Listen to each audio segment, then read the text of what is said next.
1장 19절에서 22절입니다. 룻기 1장 19절에서 22절입니다. 제가 먼저 19절 읽도록 하겠습니다. 이에 그 두 사람이 베들레헴까지 갔더라. 베들레헴에 이를 때에 온 성읍이 그들로 말미암아 떠들며 이르기를 이가 나오미냐 하는지라.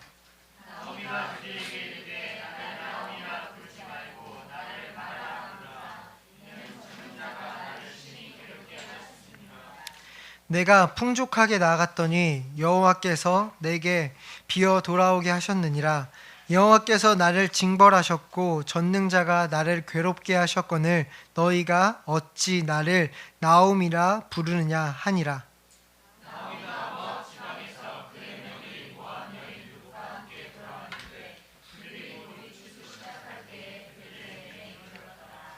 아멘. 추석 명절 지내고 지금 2주 만에 뵙는 것 같습니다. 그동안 룻 다 까먹은 거 아니시죠? 지지난주 내용이라 좀 간단히 요약을 해드리면, 지지난주에는 나오미가 두 며느리인 룻과 오르바와 함께 이렇게 이스라엘로 돌아오고자 했었습니다. 두 며느리 다 남편들이 잃었기에 큰 절망 가운데 있었지만 그래도 그들은 시어머니를 쫓아서 며느리로서의 도리를 충분히 보여주고 있었습니다.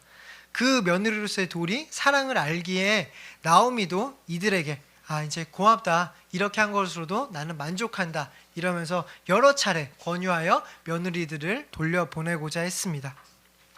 그것에 못 이겨서 오르바는 눈물에 이별을 하고 있었습니다.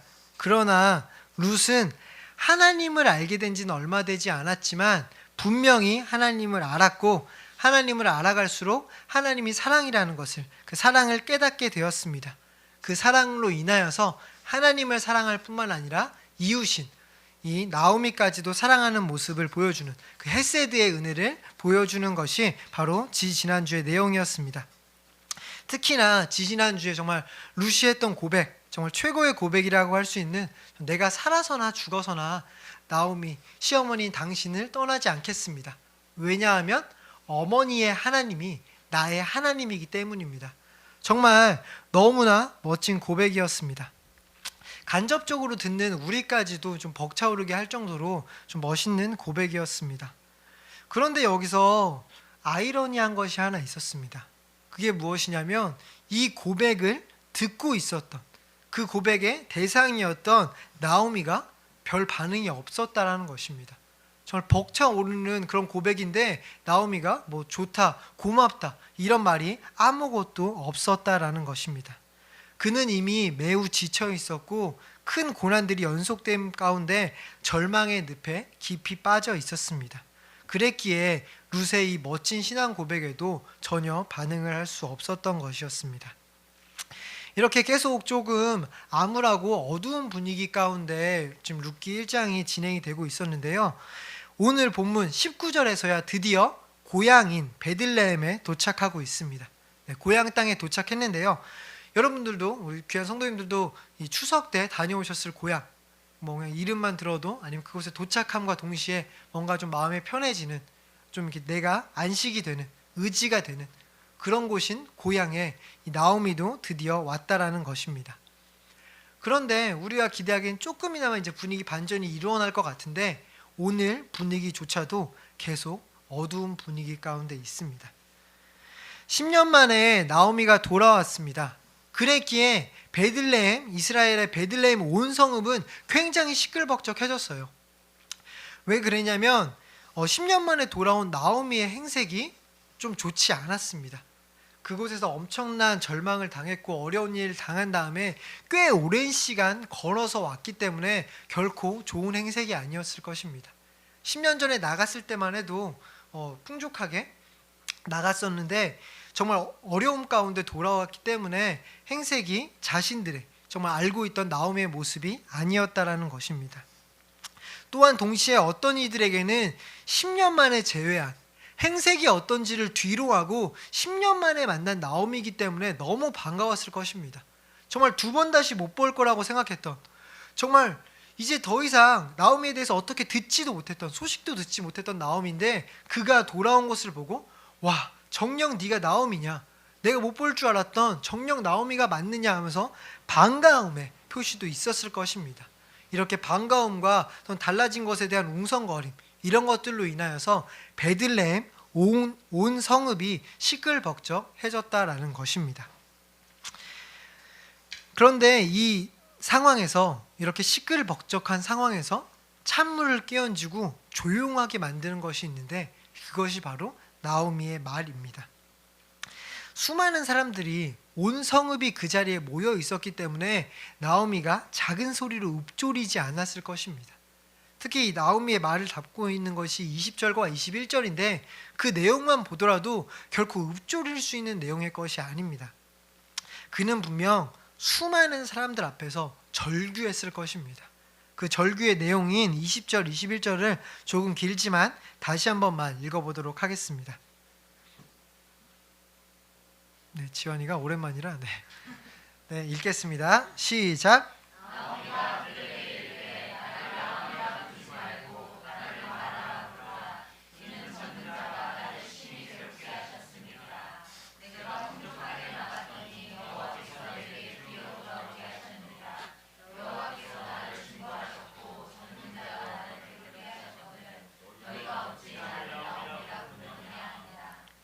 네, 이것이 절규의 내용이었습니다.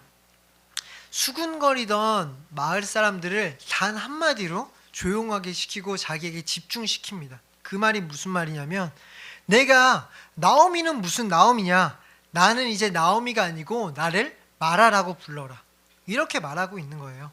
나오미라는 이름의 뜻이 원래 기쁨입니다. 마라는 반대로 슬픔, 쓰다라는 것입니다. 쉽게 말하면 더 이상 뭐 김씨라고 치면 나 이제 더 이상 김기쁨이라고 부르지 마라, 내 이름은 이제 김슬픔, 김절망이다, 이런 식으로 쉽게 얘기할 수 있을 것 같습니다. 이런 절규로 인하여서 오랜만에 온 나오미를 향해서 수군거리던 마을 사람들은 일순간 조용하게 되었습니다. 나오미는 왜 이런 식으로 내 이름을 마라라고 불러야 되는지 뒤이어서 설명을 해주고 있습니다. 이렇게 한국 번역에는 그 순서나 이런 게 잘 살리지 못해서 제가 원어 위주로 설명을 해드리도록 하겠습니다.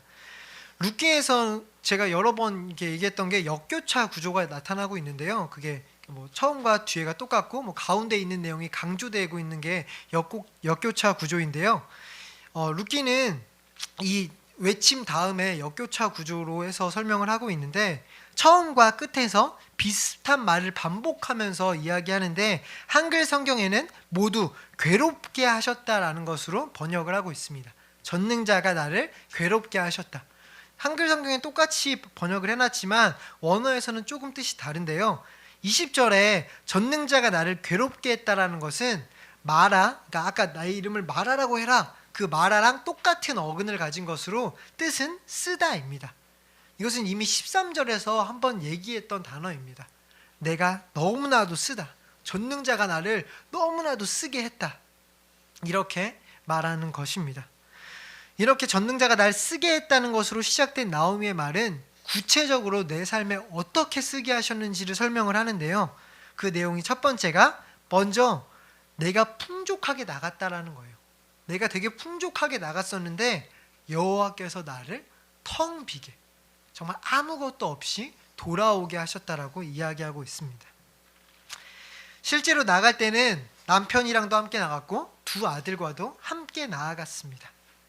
기근을 피해서 모압 땅으로 이동을 하고 있습니다. 절체절명의 위기까지는 보이지 않고요. 그냥 기근이라는 위기가 왔을 때 정말 그 좀 더 나은 삶을 위하여서 모압으로 이동했던 모습입니다. 그랬기에 정서적인 풍족을 가지고 있었어요. 비록 낯선 땅으로 가고 있지만 그 땅에서 찾아올 고난을 생각하기보다는 이 지금 기근인 베들레헴보다는 그 땅에서 더 잘 살 수 있겠지, 모압이라는 곳은 어떤 곳일까, 이런 기대감이 더 컸던 게 처음에 나갈 때 마음이었다라는 것입니다. 이런 정서적인 풍족이 적어도 나갈 때는 있었다라는 말입니다. 그러나 다시 베들레헴으로 돌아온 이때 남편과 두 아들, 재산 그 어떤 것도 없는 상황입니다. 무엇보다 정서적인 메마름으로 왔다는 것입니다. 이렇게 돌아온 룻에게는, 나오미에게는 전혀 아무런 소망이 없었습니다. 그냥 더 이상 갈 데가 없고 더 이상 뭐 할 수 있는 게 없기 때문에 고향으로 돌아온 것이지, 고향에 와서 정말 다시 한번 일어나 보자, 다시 한번 재기해 보자, 고향 땡이 그래도 나의 소망이 있다, 이러며 돌아온 것이 아니라는 것입니다. 그냥 정말 피폐해질 대로 피폐해져서 정말 텅 빈 마음으로 이곳에 왔다라는 말입니다. 그리고 한 가지 이유를 더 덧붙이고 있는데요. 오늘 본문에서는 이게 한글 번역으로는 여호와께서 나를 징벌하셨다, 이렇게 번역이 되고 있는데 좀 약간 오역이 된 것 같고요. 그래서 징벌로 번역된 단어는 원래 원어의 의미가 대답하다, 응답하다라는 뜻을 가지고 있습니다. 그래서 이게 오늘 본문에서는 법정적 용어로 사용이 되고 있는데요. 여호와께서 나를 대항해서 증언하셨다라는 뜻입니다. 그래서 하나님께서 나오미에게 무엇을 증언하고 선언하셨겠습니까? 그것은 바로 하나님을 떠나서는 우리가 살 수 없다. 하나님을 떠나는 것 자체가 죽음이다. 이것을 지금 나오미의 반대편에 서서 증언하고 계시다라는 것입니다. 법정적인 상황에서 원고 측이 되어서 검사가 되어서 지금 이야기하고 있다라는 것입니다. 이렇게 증언을 하시는 이가, 선언을 하시는 이가 하나님이시기 때문에 무엇이라 반박할 수 있는 게 전혀 없었습니다. 아무리 유능한 변호인을 데려온다 한들 검사 측에 하나님이 서 계시는데 단 한마디의 말도 할 수 없었다라는 것입니다. 그래서 나오미는 변명을 하는 대신에 마지막으로 다시 한번 전능자가 나를 괴롭게 했다고, 원어를 보면 상하게 하고 아프게 했다고, 여호와께서 나를 아프게 하셨다고, 이 절규를 통하여서 그의 긴 말을 마치고 있습니다. 좀 다시 정리하자면 처음과 마지막이 전능자가, 하나님을 전능자라고 표현하면서 나와의 차이를 분명히 보여주고 있습니다. 하나님은 전능자시다. 근데 그 전능자가 나를 상하게 했다, 전능자가 나를 쓰게 했다 라고 말한 뒤로 어떻게 쓰게 했는지를 말하는데, 나를 텅 비게 하시며 나를 대항하여 선언하였다고 그 구체적인 것을 이야기해주고 있습니다. 그리고 오늘 본문 한글 성경에는 맨 뒤로 빠져 있는데 원어에는 정 가운데, 이 절규의 정 가운데에 그래도 나를 나오미로 칭하겠느냐, 이 말이 들어가 있습니다. 정 가운데에서 이토록 하나님이 나를 쓰게 하셨는데 나한테 기쁨이라는 말이 어울리긴 하냐? 나는 이제 말하다, 나는 쓰다라고 불러야 한다, 나는 절망이다, 이렇게 베들레헴 사람들 앞에서 나오미는 오늘 절규를 하고 있다는 것입니다. 이 모습에서 결코 이자가 신앙이 없는 사람이고 하나님께 불만만을 토로했다고 해서 하나님을 원망하고 있는 자라고만 생각해서는 안 될 것입니다. 그는 한 가지 분명한 사실은 하나님의 주권을 인정하고 있다는 것입니다. 그와 그의 가족은 분명 조금 더 나은 삶을 위해서 하나님께 물어보기보다는 자신의 개인의 지혜를 더 의존해서 모압 땅으로 이동을 했습니다. 고난을 피하기 위한 책략으로 모압으로 이동을 했고, 남편이 잃었을 때 그 다음에 새로운 이렇게 며느리들을 맞이하면서 자신의 방법들을 통하여서 최대한 조금이나마 더 행복한 삶을 살기 위해 발버둥 치는 것이 바로 이 나오미의 삶이었습니다. 그러나 그렇게 열심히 발버둥 쳤지만 이자 앞에 펼쳐진 삶은 쓰디쓴 고난에 정말 말하라고 불러달라고 말할 수밖에 없는 그 슬픈 삶이었다라는 것입니다. 또한 그는 피조물로서 전능하신 하나님 앞에 무기력함을 인정할 수밖에 없었습니다. 나는 정말 아무것도 할 수 없다고 고백할 수밖에 없었다라는 것입니다. 그런데 안타깝게도 이런 이 무기력함이 회개로 연결되지는 않았다는 것입니다. 몇몇 사람들이 나오미가 베들레헴으로 돌아왔다는 것 그거 자체만 가지고 회개로 연결하고자 합니다. 그러나 오늘 본문에 보면 분명 나오미가 와서 한 일은 외침입니다. 절규예요. 절대 뭐 재단을 쌓았다라는 이야기도 없고 돌아오게 하신, 소망을 품게 하신 하나님을 찬양하는 내용도 없습니다. 무엇보다 그는 극심한 절망과 암울한 상황 가운데 있으면서도 단 한 번도 하나님께 회복을 구하지 않습니다. 하나님 앞에 소망이 있다라는 고백을 전혀 하지 않습니다. 이런 모습을 볼 때 그는 엄청난 고난과 힘든 절망의 상황 가운데에서 자신은 하나님 앞에 어떻게 발버둥 칠 수도 없는, 내가 이걸 어떻게 해소할 수도 없는, 나의 방법은 도저히 아무것도 없음은 깨달았지만 이것이 포기로 연결되었다라는 것입니다. 아, 이제 난 아무것도 할 수 없구나. 전혀 발버둥 치려고 하지도 않았고 아무런 소망을 보려고도 하지 않는 그 절망의 늪에 깊이 빠져버린 것이 오늘 나오미의 상황이었다라는 것입니다. 이는 단순히 베들레헴에 도착하고 나서 사람들이 수군거리니까 그제서야 가지게 된 마음이 아니었습니다. 이미 절망, 포기, 소망 없음을 가지고 있었기에 그토록 며느리들에게 돌아가라고 한 것입니다. 여호와께서 날 치셨는데 나에게는 전혀 소망이 없어. 너희가 날 따라와봤자 고생만 할 뿐이야. 돌아가. 그리고 그 가운데 룻이 정말 엄청난 신앙 고백을 했지만 그것조차도 절망의 터널에 있던 나오미에게는 전혀 심금을 울리지 못했던 것입니다. 분명 고난 가운데 나오미는 하나님의 전능하심은 깨달았습니다. 인간의 지혜, 인간의 힘, 인간의 노력이 아닌 오직 전능자의 뜻에 따라 모든 것이 이루어진다라는 것은 확실히 알았다는 것입니다. 또한 하나님이 자신을 대항해서 반대편에서 증언하신다면 나는 아무것도 할 수 없음을 뼈저리게 체험했습니다. 그런데 그 아픔에서, 절망에서 낙심하고 있을 것이 아니라 소망을 하나님께 두고 아프게 하신 이가 다시 싸매어 주신다는 것을 믿고 하나님께 나아가지는 못했다라는 것입니다. 호세아 6장 1절을 한번 같이 읽어보도록 하겠습니다. 네, 그냥 제가 읽을게요. 오라, 우리가 여호와께로 돌아가자. 여호와께서 우리를 찢으셨으나 도로 낫게 하실 것이요 우리를 치셨으나 싸매어 주실 것임이라. 이렇게 쓰게 하셨던 하나님은 분명 다시 회복시키실 능력도 가지고 계십니다. 아니, 하나님은 이미 회복의 광선을, 은혜를 나오미에게 이미 비추고 있었습니다. 그러나 지금 나오미가 너무 큰 절망에 있었기에 이 희망의 소식을, 소망을 전혀 보지 못했던 것입니다. 이걸 준비하면서 존 파이퍼 목사님이 이런 표현을 했었는데요. 고난의 밤 때문에 너무 지쳐버린 나머지 기쁨의 새벽이 오는 것을 보지 못했다. 고난의 밤 때문에 너무 지쳐서 기쁨의 새벽이 오고 있는데 그것을 자각하지 못했다라는 것이 바로 오늘 나오미의 상황이었다는 것입니다. 어떤 빛이, 어떤 기쁨의 새벽이 있었는지 그것은 바로 22절인데요. 우리 22절을 한번 읽어보도록 하겠습니다. 네, 읽겠습니다. 시작.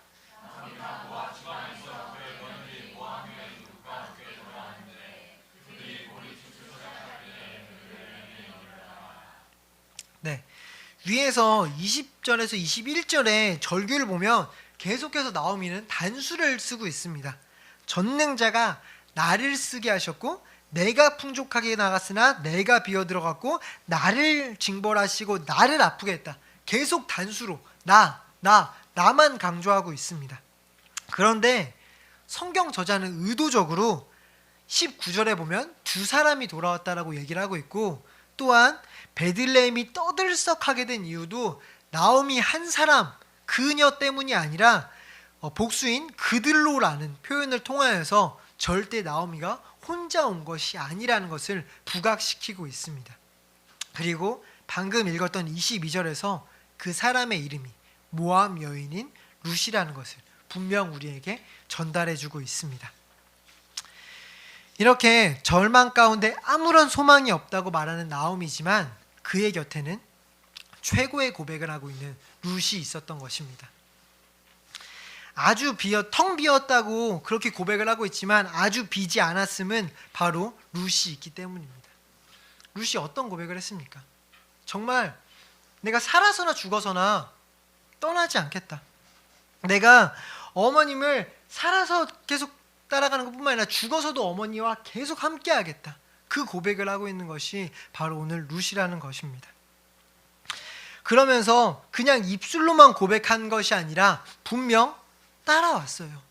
내 나라도 있었는데 그런 것들, 편한 삶들 포기하고 어려움이 뻔한 이스라엘이지만 어머님에 대한, 시어머니에 대한 그 사랑을 실천하기 위해 이곳으로 따라 나선, 하나님을 바라보던, 하나님의 헷세대의 사랑을 실천할 수 있는 룻이 나오미 곁에 있었다라는 것입니다. 절대 나오미는 텅 비지도, 혼자만 덩그러니 남겨있지도 않았던 것입니다. 그리고 또 하나의 소망이 22절에 더해지고 있는데요. 그것은 바로 22절, 보리 추수가 시작되었다라는 말입니다.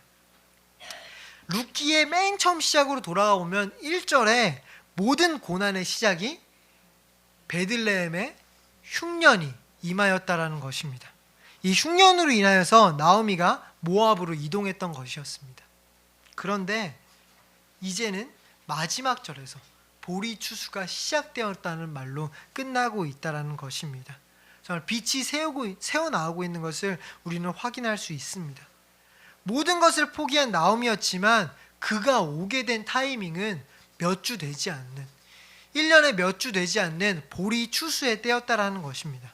보리를 심고 있는 때가 아니라 보리를 추수하고 있는 시기에 바로 나오미가 이 베들레헴에 도착했다라는 것입니다. 그리고 앞으로 이제 2, 3장에서 더 살펴보겠지만 이 보리 추수를 하는 곳에서 또 다른 은혜, 준비되어져 있는 은혜, 보아스를 만나게 될 것입니다. 이처럼 나오미는 자신을 극도로 최악의 상황이라고 보며 심연의 끝으로 자신을 끌어내리고 있지만 성경서자는 의도적으로 그가 텅 비지 않았음을, 그에게 은혜가 없지 않음을, 소망이 분명히 있음을 보여주고 있다는 것입니다. 분명 재앙이나 슬픔, 절망 같은 것도 모두 다 하나님의 주권 안에 있음은 분명합니다. 하지만 절대 하나님은 우리를 쓰게만 내버려 두시는 분은 결코 아니십니다. 나오미는 절망 중에 그토록 나를 말하라고 부르라고 그렇게 외쳐댔지만 성경 어딜 보더라도 나오미를 말하러 부른 사람은 아무도 없었습니다. 심지어 이제 룻기의 마지막에 보면 나오미가 이름에 걸맞게 웃음을 회복하는 모습까지 나타나고 있습니다. 네, 사랑하는 성도님들, 절망 중에서 정말 눈을 들어 주님을 바라보시기를 바랍니다. 정말 아무것도 없다고, 절망뿐이라고 생각하던 그때에 주위를 둘러보면 하나님이 허락해 두신, 하나님이 예비해 두신 은혜가 분명히 있습니다. 이 말이 위로가 되지 않으시거나 동의가 안 되실 수도 있습니다. 왜냐하면 애초에 우리가 생각하는 건 고난 자체를 주지 않으시면 되지 않나, 아니면 내가 솔직히 빛이라고 생각하는 것은 적어도 남편이 되살아나거나 두 아들 중에 다 한 명이라도 되살아나는 것이 어떻게 보면 진짜 빛이라고 생각될 텐데, 나오미는 나에게는 빛으로 여겨지지 않는 것입니다. 그런데 아니에요. 만약에 고난이 없었다라면, 우리는 고난이 없었던 것이 은혜라고 생각할지 모르겠지만 고난이 없었다면 분명 이때 사사기 시대였습니다. 자기의 소견대로 왕이 없어서 하나님을 왕으로 삼지 않아서 내 마음대로 하던 시기예요. 이 시기에 어떻게 하나님의 전능하심을 고백할 수 있었겠습니까? 고난 가운데 나오미가 전능하심을 고백하게 된 것이었습니다. 또한 내가 원하던 빛, 내가 원하던 위로가 아니라고 더 이상 은혜가 없다고, 소망이 없다고 이렇게 생각해서는 안 됩니다. 삶에서 엄청난 고난과 절망 가운데 정말 위로가 되지 않는다고, 오히려 자신의 고난만을 부각시키면서 나에겐 아무 소망이 없다고 그렇게 주장해서는 안 된다는 것입니다. 왜냐하면 그 고난의 끝, 조금만 지나면 고난이 끝나는데 그 고난의 끝에는 엄청난 하나님의 은혜가 예비되어 있다는 것입니다. 아니, 꼭 그것을 다 넘어가지 않아도 지금 이 상황 가운데서도 내가 인식하지 못해서 그런 것이지 하나님의 은혜는 언제나 나와 함께 있다는 것입니다. 눈을 들어 주님을 보시길 바랍니다. 주님께서 내게 허락하신 주변의 동역자들, 또한 주변의 멋진 환경들, 그런 것을 보시길 바랍니다. 무엇보다 그럼에도 불구하고 날 포기하지 않으시고 언제나 늘 함께 계시면서 날 위로하기 원하시는, 나에게 사랑을 끊임없이 부어주시는 그 하나님 앞에서 위로를 받으시길 바랍니다.